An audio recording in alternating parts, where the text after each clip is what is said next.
Farmer Green was a veritable fountain of background information. He entertained me for a few more minutes with stories of late-night visits to the hospitals with mysterious frying-pan wounds, arguments that ended with sticks and stones, and unusual stomach cramps he used to have whenever he had done something to upset his voracious third wife. Apparently, her previous spouse had had it no better. His life ended with a tragic car accident, not too long before she fell into the comforting arms of Farmer Green himself. Whether or not there was a past beyond that, I didn't know. But I figured I ought to check in on Mr. Yates again, what with his only visitor apparently being a psychotic, controlling man-killer. I rushed back to the hospital, where I advised the front desk that extra guards in Sam's room might not be the worst thing they could do. Then I moseyed back on out towards the prison to have a word or five with my client.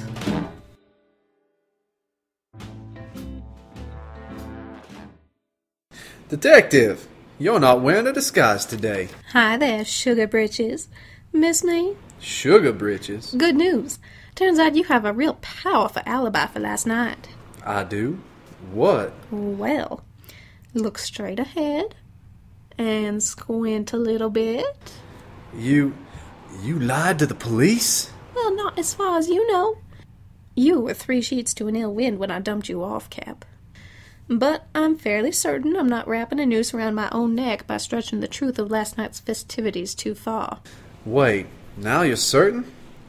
You didn't seem so sure earlier. I'll explain on the way. Come on, let's pick up your bits and pieces and get a wiggle on. A wiggle on where? To have a word with Mrs. Yates about testifying against her mama, of course. What, against Mrs. Green? Hopefully before Big Mama gets there to convince her that being a widow is liberating business. What? Come on, I'll explain in the car. And explain I did, starting with the unusual warmth the good Mrs. Green had displayed to her daughter's former beau, muddling around in her past as a black widow, as her cantankerous ex had put it, and tossing in her unusual appearance at Sam's hospital room just for good measure. At the captain's insistence, I added in my own hypothesis that the sudden attack was the result of his own showing up. If any woman off the street were asked to choose between her daughter marrying a no-account farmer or a war hero, 6 out of 5 would probably agree that they'd rather have a son-in-law with medals. I didn't quite have him convinced by the time the Yates home came into view, but it was just going to have to do for now.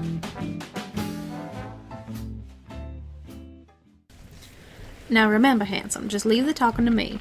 Since I'm supposed to be in jail right now, that might be best. I do love me a man that applies to logic. Wait a second. What? I hear something. Voices. Come on, over there by the garden. Stay low. Now, Puddin', just simmer down. Simmer down? Mama, how can you possibly expect me to simmer down? Oh, now, don't speak to your mama like that. I only did what was best. Best? You land Chris in jail. And what's Sam gonna say when he wakes up? We'll just have to make sure that doesn't happen. We? And hush, Cap, I'm trying to listen. Why did you have to rush it, Mama? A few more weeks and with that sponge cake and we could have been over with it. Because now you've got more than some widow's pittance. You've got a replacement husband around. One with a real career, no less. And you think that Chris is going to hang around for a few more weeks while we polish off that rube husband of yours? I suppose you're right. I can't believe. What am I hearing? Sounds to me like poison. Sponge cake poison. And it also sounds as if the cuckoo bird rests quite happily in this family tree. What was that? Captain Coolidge. I'm sorry. I didn't see that cat lying there. Who, Cassie? Who? Oh, Chris. Chris and Selma. Miranda? Detective? It's Innis, actually. Philippa Innis, private eye. And you, Maydams Green and Yates are in a whole heap of trouble. Whatever for? Cassie Ann, please tell me you didn't have anything to do with the attack on Sam. Oh, Chris, it's not what it sounds like. You see, Sam was fool enough to get tied up in your net, that's what he was. And I had a word with your ex-husband, Mrs. Nancy Green. He had an awful lot to say about your driving skills. If you confess now, you might get off with aggravated assault. If you give the prosecution enough time to build a case, I can guarantee you'll go down with attempted murder. Both of you. No! Oh, Chris, you wouldn't really let them take me and Mama away, would you? Say yes, Cap. Now, Chris, let's be reasonable about this. Reasonable sounds great. No one else knows about this. Just me, Cassie Ann, you, and the private eye there. What? That's right. We can still fix this. Chris, if we just dispose of Miss Innis, then everything can go back to the way it was. You and Cassie will have a beautiful future together, and no one ever need to know. Oh, Chris, please. You're just forgetting a few things, Mrs. Green. For starters, I keep thorough records. Anyone that cares to will see what I've been working on, namely the hunt for your lovely daughter there, and I doubt you could get rid of my body well enough that it wouldn't be tracked back to you. Your second husband's body is still walking around and shooting at people after all. A nice quiet grave out in the woods might do the trick. It might at that. But then there's the problem of Sam Yates. When he wakes up, he's going to have some real interesting insights about why I told the guards at the hospital not to let you into his room. You couldn't finish him off earlier because I was there, and I've told anyone that asked that I saw you. What are you going to do about him now that I've given folks a reason to watch you? Oh, that is the problem, Mama. It's easy enough. We'll just tell everyone that the cheeky little lady here went after your poor husband out of some twisted sense of loyalty to her client. Then, when Chris found out, she tried to kill us all to protect herself. That actually ain't half bad. Oh, thank you, dear. You just got one big problem, Mrs. Green. Oh, now what? He's 6 foot something, brawny, and laughs awful lazy. He can't hold his gin, and for reasons unknown, he's been standing over there in a moody, silent huddle whilst we converse. I assume you're talking about me. Chris, please, if you ever really loved me... Cassie, I loved you. Oh, craps. Oh, Chris! Would you stop that? I did, Cassie. I loved the sweet, innocent, loyal doll that I went to dances with, that I took long walks with, Oh, Chris! But I left that girl so that I could do right by my country. Which still strikes me as odd. And now I find out that that girl never actually existed. You actually think I'm going to help you murder someone just to cover up your mistakes? You're insane. Thanks be blessed. Well, that is unfortunate, but it changes nothing. If I get the big one, think you can get the little one, Cap? What, you mean hit her? I've got a gun if you're uncomfortable with that. You must be joking. Bless your heart. Mama, what do we do? Start by putting your hands in the air. After you, Detective. Mrs. Green, since when did you start carrying a gun? Probably right after she started poisoning people.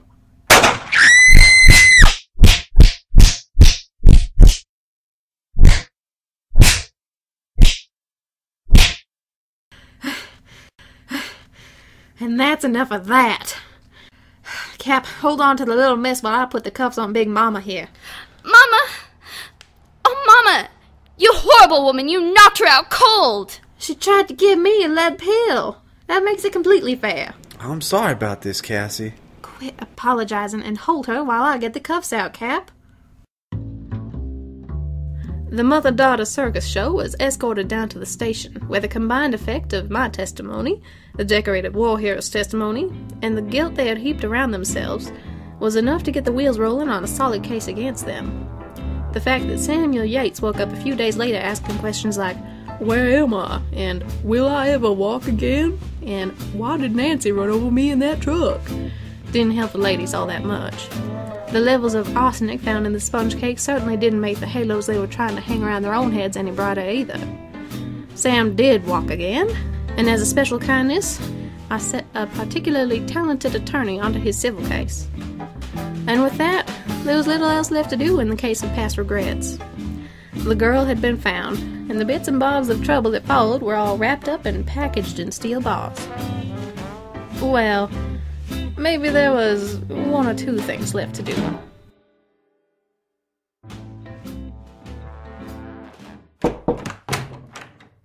Phil? Well, hi there, Captain.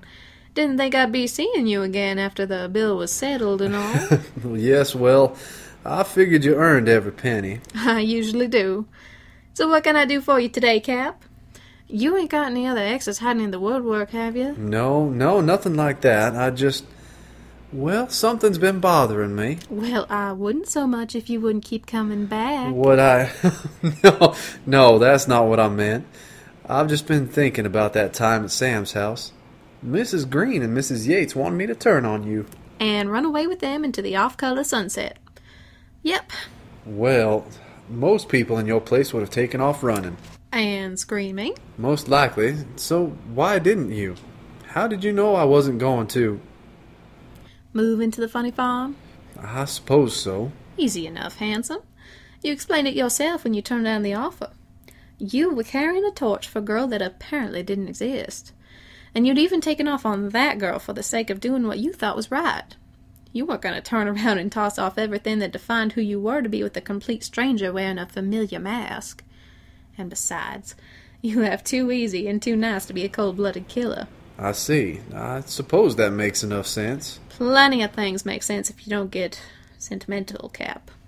So what are you going to do now? Well, I hope you're not serious about that sentimental bit. I was thinking about asking you to dinner. Oh. Well, I mean, if you don't want to. Oh, it ain't that, Cap. It's just... Miss Innis? Sam! Chris? Now, gentlemen. Unbelievable. Sam, you are utterly unbelievable. What's that supposed to mean? Ever since we were kids, you were always going after whatever it was I wanted. That's ridiculous. And even if it were true, are you really going to complain because we both have good taste? Oh, my. I think I'm blushing. That's it. I don't care how long we've been pals. I'm breaking your other leg. Boys! There's no need this needs end in broken bones. Though I must say I'm partial to this dueling atmosphere. Wife in a So hospital. let's the three of us go on out and have a nice evening. We'll decide who's my date and who's my buddy somewhere along the line. Well, I suppose so. All right. I'll get my hat. Who wants a cigar? Sometimes the past don't just lie in its bed. Sometimes it chases you down like a crazy farmer with a shotgun when you're stealing his mail. And sometimes the best thing to do is just stare the past in the eye and give it a good get thee hence. As for me, I find it much easier to deal with the past in a future sense. What will be, depending on what you do with today.